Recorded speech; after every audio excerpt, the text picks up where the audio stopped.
10 अप्रैल 1912 ये वो दिन था जब दुनिया का सबसे बड़ा और महंगा तरीन बहरी जहाज यानी कि टाइटैनिक अपने पहले सफर के लिए बिल्कुल रेडी था। उस दिन अटलांटिक ओशन में तूफान आने का कोई भी चांस नहीं था। इस जहाज में 1500 पैसेंजर सवार हो चुके थे और लाखों लोग इस जहाज का सफर देखने के लिए डॉक पर खड़े थे। ना तो टाइटैनिक का अमला जानता था और ना ही ये लोग जानते थे कि जो जहाज कुछ ही देर में रवाना होने वाला है, इसको बनाते वक्त 6 ऐसी गलतियां की गई हैं जो इस जहाज को बदतरीन हादसे का शिकार बनाने वाली हैं। आज की वीडियो में आप अपने दौर के सबसे ताकतवर जहाज यानी कि टाइटैनिक की 6 ऐसी गलतियों के बारे में जानेंगे जो अगर ना की जाती तो शायद टाइटैनिक आज क्रैश होने की वजह से नहीं बल्कि अपनी कामयाबी की वजह से दुनिया में मशहूर होता। आखिर ऐसी कौन सी 6 गलतियां की गई थी जो 40 साल एक्सपीरियंस रखने वाले टाइटैनिक के कैप्टन एडवर्ड स्मिथ को भी नजर नहीं आई।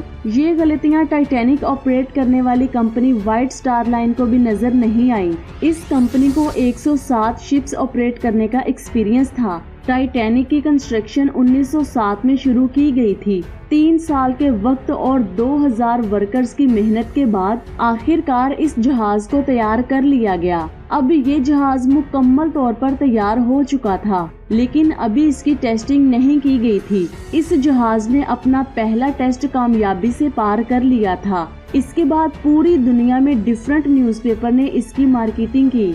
इस जहाज का पहला सफर साउथहैम्पटन से शुरू होना था, जिसकी डेट 10 अप्रैल 1912 फिक्स की गई। इस जहाज के इकोनॉमिक पोर्शन में सफर करने की कीमत $30 थी, जबकि फर्स्ट क्लास में सफर करने की कीमत $150 थी। तमाम टिकट्स की बुकिंग हो चुकी थी और आखिरकार वो दिन आ ही गया जब इस जहाज के पहले सफर का आगाज होने वाला था। आइए अब इसकी गलतियों के बारे में जानते हैं। मिस्टेक नंबर 1, दोपहर के ठीक 12 बजे इस जहाज ने अपने पहले सफर का आगाज किया और इसके साथ ही टाइटैनिक की गलतियां सामने आना शुरू हो गई। कैप्टन स्मिथ को मालिकान की तरफ से ये डेडलाइन मिल चुकी थी कि किसी भी तरह इन्हें 7 दिनों में अपनी मंजिल यानी कि न्यूयॉर्क पहुंचना है, जिसकी वजह से कैप्टन ने जहाज की स्पीड बहुत ज्यादा तेज रखी थी।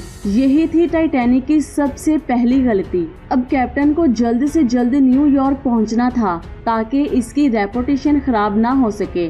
थोड़ी ही देर में जहाज साउथहैम्पटन के पोर्ट को इतना पीछे छोड़ गया कि अब दूर दूर तक नीले समुद्र के अलावा कुछ भी नजर नहीं आ रहा था। मिस्टेक नंबर 2, टाइटैनिक को 3 दिन गुजर चुके थे और ये पिछले 72 घंटों से मुसलसल न्यूयॉर्क की तरफ बढ़ रहा था। 14 अप्रैल 1922 की शाम समुद्र में हर तरफ धुंध और खामोशी फैली हुई थी, जिसकी वजह से सब कुछ धुंधला दिखाई दे रहा था। उसी रात एक और बहरी जहाज जो कि टाइटैनिक से कुछ ही घंटे आगे था, उसके कैप्टन ने वायरलेस पर टाइटैनिक को समुद्र पर तैरती हुई बर्फ की चट्टानों की वार्निंग दी। एक्सपर्ट्स का कहना है कि ये वार्निंग कम से कम 6 बार दी गई थी, लेकिन वायरलेस ऑपरेटर्स की कोताही की वजह से इंतहाई अहम वार्निंग इनसे मिस हो गई। उनके लिए ये एक नॉर्मल बात थी, लेकिन यही थी टाइटैनिक के अमले की दूसरी गलती। मिस्टेक नंबर 3, एक तो जहाज की स्पीड बहुत ज्यादा थी और दूसरा उन्होंने बहुत अहम वार्निंग मिस कर दी थी। टाइटैनिक बगैर खौफ के आइसबर्ग की रेंज में बढ़ता ही चला जा रहा था,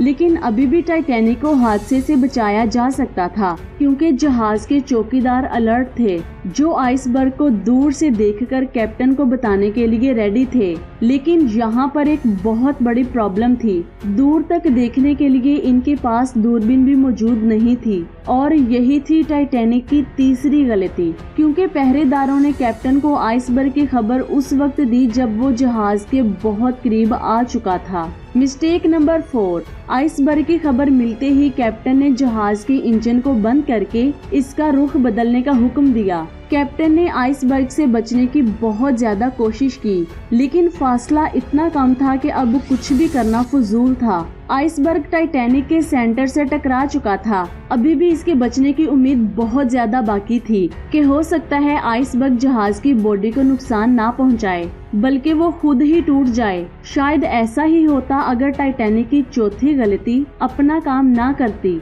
एक्सपर्ट्स का कहना है कि जो इसकी बॉडी पर रिवेट्स लगी थी वो स्टील की नहीं बल्कि कास्ट आयरन की बनी थी, जिसका काम लोहे के बड़े बड़े पीसेस को आपस में जोड़ना होता है। लेकिन कास्ट आयरन स्टील से नरम होता है, जिसकी वजह से आइसबर्ग टाइटैनिक की बॉडी से टकराया और इसके रिवर्स प्रेशर की वजह से खुल गए। इसके बाद वही हुआ जिसका डर था। मिस्टेक नंबर 5, टाइटैनिक की टक्कर बहुत बड़े आइसबर्ग से हो चुकी थी, जिसकी वजह से जहाज के निचले हिस्से में पानी आना शुरू हो चुका था। इसने पूरे अमले को अलर्ट कर दिया था। अभी भी इस जहाज के बचने की उम्मीद बाकी थी, क्योंकि इसे ऐसे डिजाइन किया गया था कि अगर इसके 3 फ्लोर्स में पानी भर भी जाए तो फिर भी ये नहीं डूब सकता। लेकिन पानी अब 4थे फ्लोर तक पहुंच चुका था। अब जहाज ने आहिस्ता आहिस्ता डूबना शुरू कर दिया और कैप्टन ने रेडियो पर इमरजेंसी अलर्ट जारी कर दिया। जब तक कोई हेल्प करने के लिए आता तब तक पैसेंजर्स को लाइव बोट्स में शिफ्ट करने का प्लान किया गया था।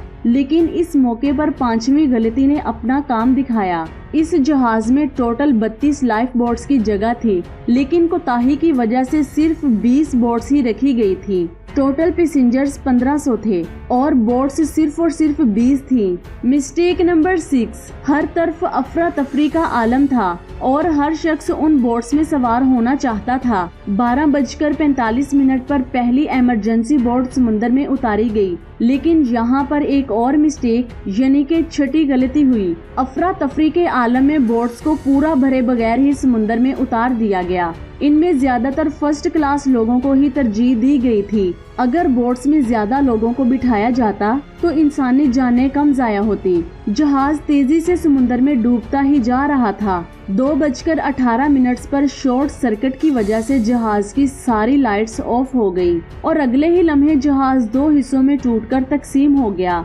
और 1500 लोग अटलांटिक ओशन के ठंडे पानी में डूबकर मर गए।